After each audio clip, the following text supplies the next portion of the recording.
Good morning, नमस्कार, सत श्री अकाल। कैसे हैं आप लोग? Welcome back to our channel grow wide. आज हम लोग सिर्फ एक ही क्वेश्चन का आंसर करेंगे। क्या आने वाले टाइम में 2 साल, 5 साल या 10 साल में 10% CAGR के एक्सपेक्टेशन कर सकते हैं इंडियन इक्विटी मार्केट से? इस पे डिफरेंट पॉइंट आर्गूमेंट में रखूंगा।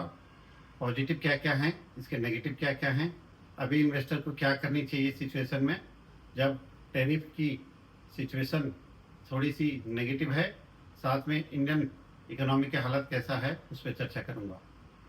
तो अभी पिछले 1 साल में देखेंगे तो निफ्टी का रिटर्न नेगेटिव है। पिछले साल सितंबर में 26 सितंबर को मार्केट करीब करीब 26,300 निफ्टी गया था। उसके बाद से मार्केट नेगेटिव ही रहा। बहुत कम ही म्यूचुअल फंड है जिन्होंने पॉजिटिव रिटर्न और डबल डिजिट रिटर्न में दिया है रिटर्न पिछले 1 सालों में। तो क्या हमें 1 साल की रिटर्न के आधार पे अपने पोर्टफोलियो को डिस्कशन करनी चाहिए, चाहे वो रिडीम करनी चाहिए या फिर वो उस पर एड ऑन करनी चाहिए? तो मेरी सजेशन यही होगा, बिल्कुल नहीं करनी चाहिए। अब अभी पॉजिटिव चीज़ क्या क्या है जो पिछले 1 महीनों में या 2 महीनों में ऐसी ऐसी क्या क्या चीज़ें हुई जिससे मार्केट नीचे जाने के बजाय एक स्टेबल मार्केट की ओर है और यहाँ से एक पॉजिटिव मूवमेंट की ओर लग रहा है। अब मैं पॉजिटिव बातें करूँगा। अगर पिछले 5 साल में देखें तो वैल्यूएशन एवरेज से बिलो है, लेकिन अभी भी अगर पिछले 5 साल में FIs की बाइंग देखते हैं तो नेगेटिव है। FI कंटिन्यूसली सेल किए जा रहा है, कभी कभी बीच में 1-2 दिन बाय कर लेते हैं, चाहे वो रिबैलेंसिंग करने के लिए करते हो या कुछ पैसे बच जाते तो हो सकता है किसी पर्टिकुलर दिन बाय कर लेते हैं, लेकिन अभी उनका बाइंग का मूड बिल्कुल नहीं दिख रहा है। तो पैसे वो कहाँ ले जा रहे हैं? आइदर ताइवान मार्केट है, जापान है, चाइना है या और दूसरे इमर्जिंग इक्विटी में ले जा रहे हैं। तो ऐसा क्यों हो रहा है? इंडिया में कब वापस आएंगे FI? कब उनका मूड बदलेगा? अभी एवरेज वैल्यूएशन मेरे हिसाब से थोड़ा सा ऊपर है, बट इतनी ओवर वैल्यूड चलता है।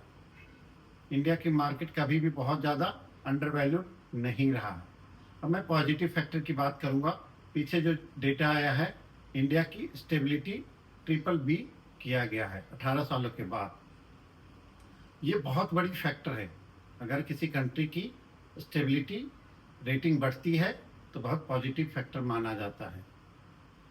दूसरी चीज, जो GST में बहुत बड़ा रिफॉर्म किया गया, इसकी वजह से पिछले 8-10 दिन में मार्केट ने पॉजिटिव मूवमेंट दिखाया है, चाहे वो मिड कैप हो, लार्ज कैप हो, स्मॉल कैप हो या पर्टिकुलरली IT में एक बहुत अच्छी मूवमेंट देखा गया।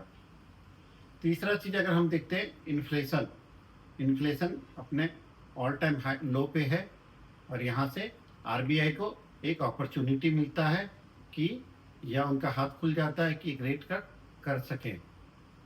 पीछे 10 ईयर G-Sec यील्ड सडनली 6.68 चला गया था, उसके बाद ये वापस सेटल डाउन होके 6.46 के करीब है।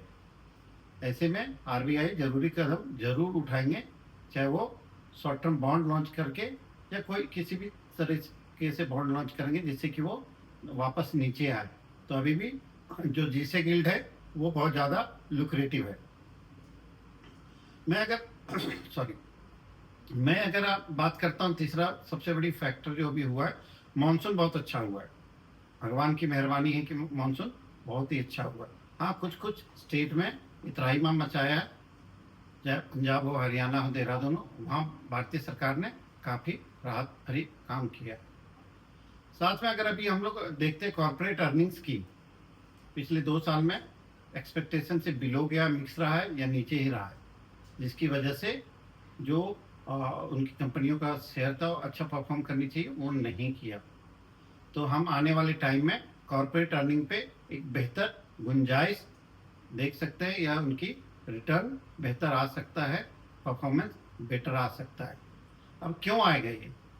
पिछले 1 साल में अगर आप देखेंगे बजट के बाद, चाहे वो टैक्स में जो 12% तक, 12 लाख तक जो छूट दिया गया है, उसका जो इम्पैक्ट आएगा कंजम्पशन पे वो बहुत अच्छा आने वाला है।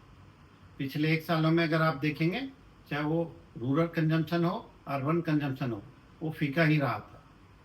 तो गवर्नमेंट इस पर काफ़ी ज़्यादा महत्व दे रहे हैं, जिसकी वजह से ये अभी जीएसटी में जो रिफॉर्म किया गया, बहुत सारे सेक्टर में जीरो भी किया गया, या 28% से 18% किया गया है, 18% से 5% किया गया है।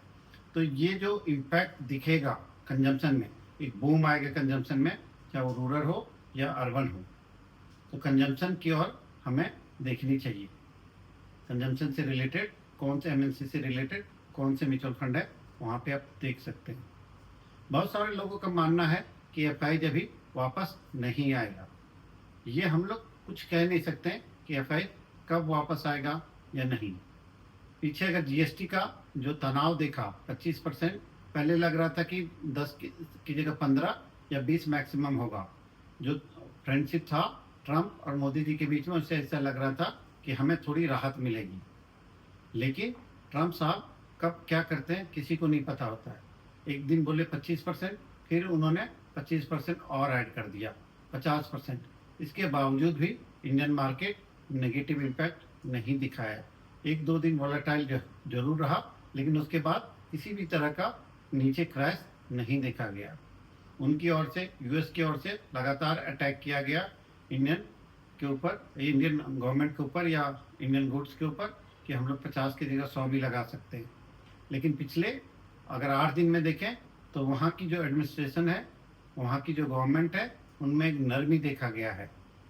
वो चाहे ट्रंप साहब के द्वारा हो या और एडमिनिस्ट्रेशन के द्वारा हो, उनका कहना है कि इंडिया और यूएस की रिलेशनशिप स्ट्रांग है और बहुत जल्दी हम लोग एक ट्रेड एग्रीमेंट पे पहुंच जाएंगे। हमारे जो पीयूष गोयल साहब है, जिन्होंने बोला था कि अभी हम नवंबर में एक ट्रेड डील साइन करेंगे।